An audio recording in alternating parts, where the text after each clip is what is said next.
There is a moment sudden, irreversible, and piercing when reality folds open like an ancient manuscript, and you glimpse a sentence that was never meant to be seen with ordinary eyes. It doesn't arrive with thunder or fanfare. Often, it begins with a whisper, a crack in the usual pattern, a thought that doesn't quite belong but refuses to leave. Something shifts. The world, which once appeared to be a solid structure, begins to shimmer like a mirage. Familiar shapes lose their edges. Assumptions feel hollow. And somewhere deep within, you sense that a veil has been lifted, and what stands behind it is not just new but radically alive. This moment is the rupture, the split-second awakening, when the architecture of illusion begins to collapse. You were not asleep before, not entirely, but you were dreaming while awake, dreaming of names, routines, histories, dreaming of identity, of progress, of normalcy, dreaming the world as it was handed to you coded in language, etched in culture, passed down like a sealed letter no one ever thought to open, but now, the letter is open. The ink glows with a strange fire. You've seen something, you can't unsee it, and this sight, like a seed planted in your perception, will now grow in all directions. The truth is, there is no going back. Once you've truly seen, not just with your eyes, but with that deeper inner faculty that feels more like remembering than discovering, everything begins to rearrange itself. The buildings look the same. The people still move about their day, but underneath, something fundamental has changed. You begin to question the stage itself. You sense the hidden machinery behind the spectacle. And what once passed for reality now feels like scenery in a cosmic theater. Not false, necessarily, but incomplete, thin masked. And yet, this isn't a cynical disillusionment, it is a liberation. Because behind the illusion lies a deeper architecture, a pattern that pulses with intelligence, a rhythm that speaks in silence, a design that was always there, waiting for you to notice. To see this pattern is to begin living in the world, and beyond it at the same time. You still walk the streets, but now you feel the hum of sacred geometry in every crack of the pavement. You still engage in conversations, but now you hear the unspoken motives, the ancestral voices, the archetypes moving the puppets behind the words. You're in the world, but no longer of it. This awakening can come through a book, a breath, a loss, a synchronicity too perfect to be coincidence. It can be triggered by beauty or grief or stillness, but what matters is not how it arrives, but what it ignites, a deep and irrepressible hunger to know what lies beneath the surface of things. You begin to see that most people are not seeing at all. They're scanning, identifying, classifying, reacting, but you are now watching. And in this watching, reality begins to speak in new symbols. Think of it like standing on the shoreline of a vast ocean you never knew was there. The waves don't speak in words, but you understand them. You feel them pulling at something ancient in you, something that is always known, always remembered, always waited. And as you step into the water, you realize that every previous, the version of you was shaped not by truth, but by consensus, not by clarity, but by inheritance. And now, the old scripts no longer suffice. You will try at first, to return to your old vision, to unknow what you've seen. It's tempting. There is comfort in shared blindness, but the world will no longer fit. Conversations will feel too shallow. Goals will feel strangely hollow. And the noise, the news, the trends, the perpetual chase will ring like static. You will long for stillness, for realness, for moments that vibrate with meaning instead of motion. And this longing is the compass. Follow it, and you will begin to move through reality, not like a bystander, but like a participant in a sacred unfolding. To see in this way is not merely a philosophical shift, it is a rewiring of perception itself. Time stretches and contracts. Space opens up.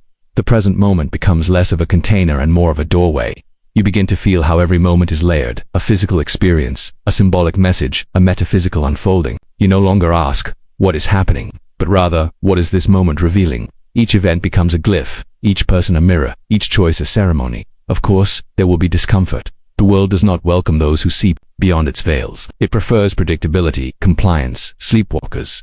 You may feel alone, misunderstood, but you will also find allies, ones who carry the same fire in their eyes, who speak in the same silent language, and together, you will form a different kind of tribe, not of blood or belief, but of sight. A tribe of those who see. This warning, then, is not a threat. It is a promise. Once you see, you cannot return. But what awaits you on the other side of vision is not despair, it is wonder. It is the world, reborn. Not in theory, but in texture, in presence, in precision. It is the world with its mask removed, humming with the same intelligence that turns seeds into trees and stars into galaxies. And once you've tuned into that frequency, life becomes not smaller but infinitely larger, not heavier, but more real. To truly understand what it means to never look at the world the same way again, we must descend deeper past the initial rupture, into the foundational patterns that hold our collective perception together. This section is not an explanation, in the usual sense. It is a realignment, a tuning of the inner lens to see what has always been present, though quietly masked by routine and repetition. At the heart of this transformation lies a single truth so fundamental it evades notice. The world you see is not the world as it is. It is the world as it is filtered through biology, through memory, through cultural consensus, through invisible frameworks inherited long before you ever chose your own thoughts. What you call reality is a mosaic constructed from agreements about language, meaning, identity, time, even space. And while these agreements help societies function, they also trap perception within boundaries so familiar.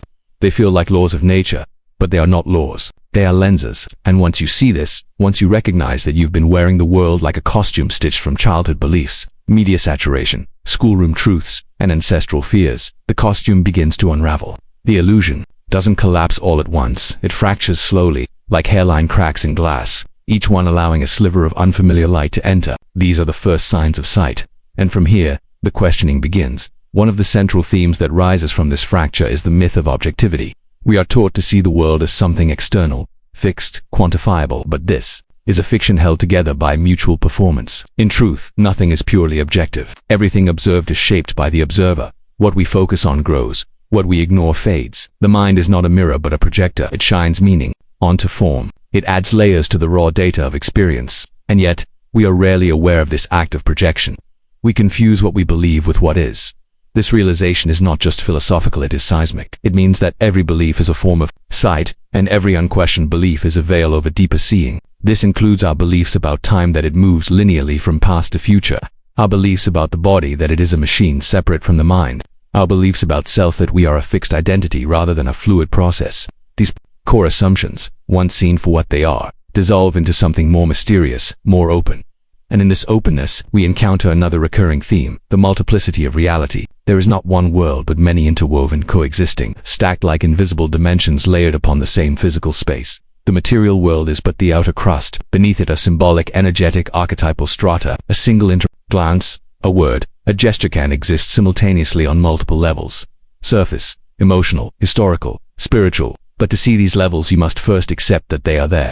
You must stop demanding that truth always arrive in concrete terms. This is difficult for the rational mind. It wants definition, clarity, certainty. It wants to dissect the world into manageable pieces. But the moment you see through the surface, you realize that the deeper truths are not logical, they are resonant. They don't explain. They vibrate. They aren't concepts to understand, but frequencies to attune to. And the deeper your attunement, the more clearly you see that the universe is not a machine, it is a language. A dream that speaks through symbols, a riddle wrapped in rhythm. That brings us to another guiding thread, the symbolic nature of existence. In the old way of seeing, a tree is just a tree, a job is just a job, a coincidence is just chance. But in the awakened gaze, everything becomes a glyph. The tree becomes a metaphor for rootedness or ascension. The job becomes an initiation into discipline or self-betrayal. The coincidence becomes a breadcrumb left by a hidden intelligence, guiding you through the forest of uncertainty. Nothing is just anything anymore. Everything hums with layered meaning. And meaning, in this framework, is not manufactured, it is revealed. It is the resonance between the outer event and the inner state. When you truly begin to see, you stop asking what is happening to me, and start asking what is this showing me. The world stops being random and starts becoming oracular, not because it has changed, but because you are no longer asleep within it, but awake within its script. But perhaps the most challenging theme of all is this. What you once called yourself is not a single entity, but a constellation of roles, voices, and inherited patterns. The self is a story, and stories are flexible. They can be revised. The moment you see this, truly see it too, realize you are not confined to your biography. You are not just a name, a nationality, a past. You are the awareness in which these things appear. The awareness that listens, that chooses, that wakes up. And with this realization comes power, not the power to control others, but the power to reauthor your perception. It is here that many feel both liberation and fear. For to see in this way is to lose your alibi. You can no longer blame the world for your unconsciousness. You can no longer play the victim of your own unquestioned beliefs. You now know. And with knowing comes responsibility. The responsibility to stay awake, to keep seeing, to keep dissolving illusion. It is not an easy path, but it is the only path that leads out of the dream and into reality, true reality. Not the agreed upon version, but the living, breathing, interconnected truth that pulses behind all things. Once you glimpse this truth, everything demands more presence. Conversations demand more authenticity. Work demands more purpose. Love demands more courage. There is no more room for autopilot. You've tasted the real, and now everything else feels like ash on the tongue. This is the price of sight, but it is also the gift. There are stories beneath our stories, tales not told in words but in the hidden architecture of life itself. They don't live in textbooks or headlines. They shimmer through dreams, flicker at the edges of déjà vu and echo in the hush between breaths. These are the symbolic narratives that pulse beneath perception like ancient bloodlines. When we speak of never looking at the world the same way again, we are also speaking of beginning to read these buried stories, to learn their language, to listen as the world ceases to be a surface and becomes a myth in motion. One such story, but it begins with a mask. Not a simple one, but a many-faced mask that each of us wears unknowingly. In the tale, a child is born with a mirror for a face. At first, the mirror reflects everything: the sky, the mother's smile, the falling leaves. The child's being is a dance of reflection. But slowly, piece by piece, others begin to paint over the mirror, adding expectations, names, rules, beliefs. They don't mean harm, they believe they're helping. Soon the mirror is almost fully covered, and the child forgets what it ever meant to reflect without identity. Years pass. The child, now grown, believes the painted mask is their real face. They act in accordance with the paint, speak from it, dream within it. But something doesn't feel right. There is an ache, a quiet tug of memory with no image. One night, in a moment of despair, they press their hand to their face and feel something strange. Smoothness beneath the paint. They scrape a little, just a corner. And in that tiny exposed sliver, the mirror begins to gleam again. This story is your story. It is the story of awakening. The painted mask is your programming, cultural, familial, historical. The mirror is your original nature, reflective, vast, undefined.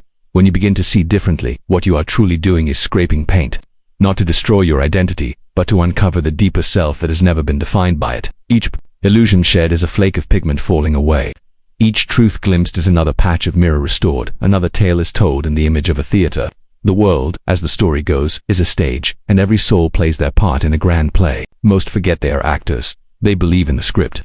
They invest in the role. They fight in fear and strive, believing the stage is all there is. But some just a few begin to notice strange things. The way scenes repeat. The way certain characters return wearing different faces. The way the set pieces seem to move just a beat too late. These are the seers. They begin to remember that the stage is not the whole. One day, one of them walks to the edge of the stage and finds a curtain. Beyond it, they glimpse something staggering, not a void, but light. Pure, humming light. It doesn't speak, but it knows. It watches without judgment. And in that moment, the actor understands they are not their role. They are the light behind the play, the audience and the performer, the dreamer and the dream. This theater is your life. Not metaphorically, but symbolically, vibrationally. Each event is a scene, each emotion a line. The repetition of patterns, of failures and epiphanies is not random. It is the script urging you to see. Not to abandon the play, but to play. Consciously, when you see the script, you can improvise. When you know you're on stage, you stop being lost in the role. You don't check out. You don't check out to wake up. The symbolic world also speaks through the journey motif. In one of the oldest myths, a wanderer walks through the desert with a map etched into the inside of their skin. They don't know it's there. They search for guidance, beg for signs, build shrines to absent gods, but every direction they need is already written in them. One night, under a moon so silent it sings, they fall asleep and dream of peeling back their own chest, only to find constellations beneath the bone. When they wake, the desert hasn't changed, but their steps have. This is the path of inner revelation. You are not here to be told what is true. You are here to remember it. The maps you seek are encoded in your being, not in the flesh, but in the pattern of your experiences. The longing that refuses to go away, the subtle knowing that doesn't come from thought. Seeing the world differently begins when you turn inward, not to escape the world, but to decode it. The outer world is a mirror of your inner terrain. Each obstacle is a message. Each encounter is a glyph. Each moment is a mirror, asking, can you see deeper yet? One more story, perhaps the most radical of all, is the story of the dreamer. In it, a man lives his life, grows old, dies. He wakes up, only to find himself in another life. He had been dreaming, but then it happens again and again, each life more vivid than the last. Eventually he begins to realize that there is no final waking, that life is not a single dream, but a dream within a dream within a dream, spiraling endlessly towards some central truth. And that truth is not a place, but a state of awareness, the realization that none of the dreams are the whole of him, but all of them are expressions of the same light. This is the ultimate symbolic narrative, the fractal of incarnation. Whether you believe in literal reincarnation or not, this story points to something deeper, that identity is layered, that life is not a line but a spiral, and that waking up doesn't mean ending the dream, but realizing you are the dreamer. You are not trapped in a single version of reality. You are shifting reality with every act of awareness. Once you start reading these stories, you find them everywhere. In the silence between a child's laughter and a grandfather's tears, in the moment between waking and sleep, in the patterns of numbers, in the cadence of forgotten songs. The world doesn't hide its meanings, it encodes them, waiting for eyes that have learned how to see. When you unlock this sight, you stop asking, what does it all mean? And begin asking, what is this showing me now? And this is Why you can never look at the world the same way again, because now the world looks back. It listens, it responds, it moves in rhythm with your gaze. You are no longer a passive observer. You are in relationship with reality, and every symbol, every story, every subtle shift is part of the ongoing dialogue between the seen and the unseen. To see differently is one thing. To live differently because of it, that is the real turning. The shift from knowledge into being, from perception into participation. When the veil lifts and you glimpse the living architecture behind this reality, the question that begins to rise again and again, soft but insistent, is, what do I do now? It's not asked in the frantic tone of urgency, but in the quiet voice of alignment. The seeing demands expression, and the new vision begins to tug on your life like gravity. And so, the old habits begin to falter, not always because you decide against them, but because they no longer fit. They don't match the texture of your awareness. You can no longer engage with gossip, with shallow entertainments, with the rituals of empty productivity, in the same way you begin to feel when something is out of tune, not in a moralistic sense, but in a vibrational one. It's as though your soul has developed taste, and certain frequencies no longer nourish you. You stop feeding the illusions, not out of discipline, but out of integrity with your seeing. Conversations change. You find yourself less interested in opinions, more drawn to presence.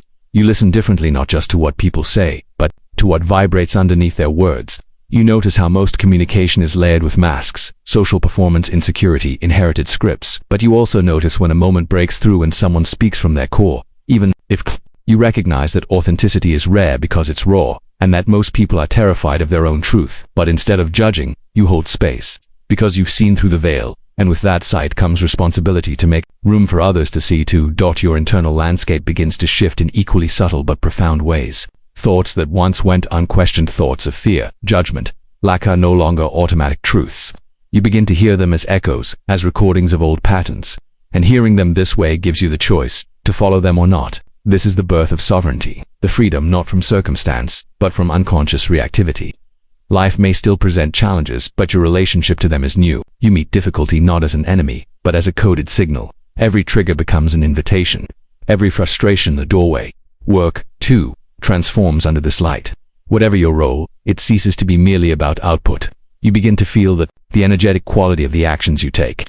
You ask, is this work aligned with who I am becoming? Does this serve presence or perpetuate sleep? You might find that your job remains the same, but your approach to it becomes ceremonial. Small tasks become sacred if done in awareness. Or, you might feel the tectonic rumble of deeper shifts, the need to change careers, to align your outer life with your inner clarity. This is not always easy. It can involve risk, letting go, entering the unknown. But when you've seen, staying asleep becomes the greater danger. Relationships begin to operate on a new octave. You no longer seek completion from others. You're less concerned with roles, partner, friend, parent, and more attuned to the essence within the form. You relate from soul to soul. This doesn't mean your connections become perfect, but they become honest. You recognize when you're using someone as a mask, and you step out of the role. You notice when someone sees you not as a mirror, but as yourself, and you lean in. Love stops being about possession, control, or comfort. It becomes about awakening, about walking each other home. Even your experience of time begins to soften and stretch. Days no longer feel like grids to be filled or conquered. They become passages, rituals, fractals. You begin to mark time not by clocks but by presence. A single conversation, if fully felt, may stretch like a lifetime. A task done with devotion may redeem an entire day. You notice how the past only lives through repetition, and the future only exists through projection. You begin to value the present not as a cliché, but as the only real place where change occurs. And so, you bring yourself back again, and again, not as an effort but as a devotion. And yet, amidst all of this, the world remains the world. Traffic still exists, bills still arrive. The chaos doesn't disappear. But now you move through it differently. You no longer expect the world to validate your clarity. You walk as one who sees, not to prove anything, but because you can't. And this subtle shift sends ripples outward. People begin to notice not your words, but your presence. Something about you speaks without speaking. A calm in your gaze, a depth in your stillness, a softness in your certainty. You are becoming what the ancient mystics called a living glyph, a person whose very presence awakens remembrance in others. This integration is not a one-time event. It is a practice, a rhythm, a daily alchemy. You will forget. You will get pulled back into the noise. You will fall asleep with your eyes open. But now, the forgetting feels different. It stings, because you know. And so you return not through shame, but through longing. You return because presence has become your home frequency. And each time you return, the veil thins a little more. You may find yourself drawn to new kinds of nourishment, books that feel like transmission rather than information. Spaces that support silence instead of stimulation. People who challenge your edges rather than comfort your ego. You stop seeking answers and start following resonance. The mind may protest, "What are you doing? Why are you changing?" But the soul is steady. It doesn't need to justify, it only needs to stay tuned. In this way, the sight becomes a path, the path becomes a life, and the life becomes an offering not in a performative way, but as a quiet light. You stop trying to wake others up and simply be awake. That is enough. Because in a world addicted to distraction, clarity is revolution. In a culture that thrives on noise, presence is subversive. And in a reality built on illusion, your choice to see is the most powerful act of all. You have now walked the spiral, perhaps not to its end because there is no end, but to the point where beginnings and endings blur into something more essential, presence. The journey that began with a warning, once you see it, you'll never look at the world the same way again, has not been a threat, but a quiet revolution, a turning inside the soul. A soft, cosmic hand brushing dust off a mirror. And now, here you are, not simply changed, but unveiled. The seeing was never about new information. It was about remembering what was always there. The symbolic patterns beneath the surface, the quiet watchers behind your thoughts, the subtle feeling that something in the world never made full sense, and yet, now it does, in a way that words can't touch. Not because you figured it out, but because you stopped needing to. You felt it. And now the invitation is clear.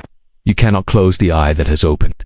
You cannot unknow the truth that you are not a cog in a system, not a number on a page, not a skin-wrapped ego clawing for permanence. You are awareness becoming conscious of itself through form. You are the breath that watches itself breathing, the story that realizes it's being written in real time, the mirror polishing itself by reflection. But this truth must become a lived act. It must move through your choices, your relationships, your voice, not as dogma or declaration, but as frequency, as presence, as a deep and rooted stillness that does not shout, but transforms everything it touches. The awakened eye is not a lens for judgment, but for inclusion. You now see the asleep without mocking them. You see the chaos without collapsing into it. You see illusion not as a trick, but as a teaching device, one designed to point you toward the real, and the real is always here. Beneath the performance, beneath the urgency, beneath the scrolling, the striving, the noise, the real is not complicated. It is spacious, quiet, obvious. It has been waiting patiently, lovingly for you to slow down enough to feel it, to see the sky not as background, but as scripture, to feel another's presence not as social contract, but as sacred mirror. To walk not with agenda, but with awareness of each step, each breath, each micro-choice that births a new world. Because yes, that's the secret, there is not one fixed world. There are infinite versions of it, layered on top of each other like transparent veils. And the version you occupy is not chosen by your circumstances, but by your consciousness. The clearer your perception, the more refined the world you walk in becomes. This is not metaphor, it is mechanics of the unseen. The universe is participatory. It listens. It reshapes itself around your frequency. So now you stand on the threshold of this realization. And the call is not to retreat into thought or theory. The call is to become the proof. To walk the path in public. To be the presence in a world that forgets. To listen without agenda. To speak with intentional resonance. To honor beauty as sacred technology. To find stillness in motion. To take your seeing and let it shape the very way you open a door, tie your shoes, write an email, hug your child. Or transformation is not in the big gestures, it's in the micro attunements, the invisible revolutions that no one else may see but that resound through the field like ripples through glass. You are not here to convince others. You are here to tune the grid. One action at a time, one breath at a time. You have seen the script. Now become the author. And let that authorship be infused with gentleness. This is not about perfection. It is about presence. You will forget, you will slip, but now you know. You know what forgetting feels like. And more importantly, you know how to return to the breath, to the body, to the inner ear, to the feel that watches without comment, to the you that is not a role, but a rhythm. Let your life become that rhythm. Let the seeing infuse your silence. Let it speak through the glint in your eye, the way you pause before reacting, the quiet radiance you leave behind in rooms. The world does not need more noise. It needs witnesses. It needs mirrors. It needs those who have seen and remained open. Those who do not run from the mystery but live inside it. This is what you are becoming, not an expert, not an authority, but a vessel, a tuning fork for the sacred, an embodiment of the deeper order you now feel humming beneath everything. This is the true meaning of the warning, that once you see, you begin to see through. And through that sight, you become a doorway. Let the doorway stay open. Let others walk through. Not because you pushed but because you stood still and saw clearly. Welcome, you're home now.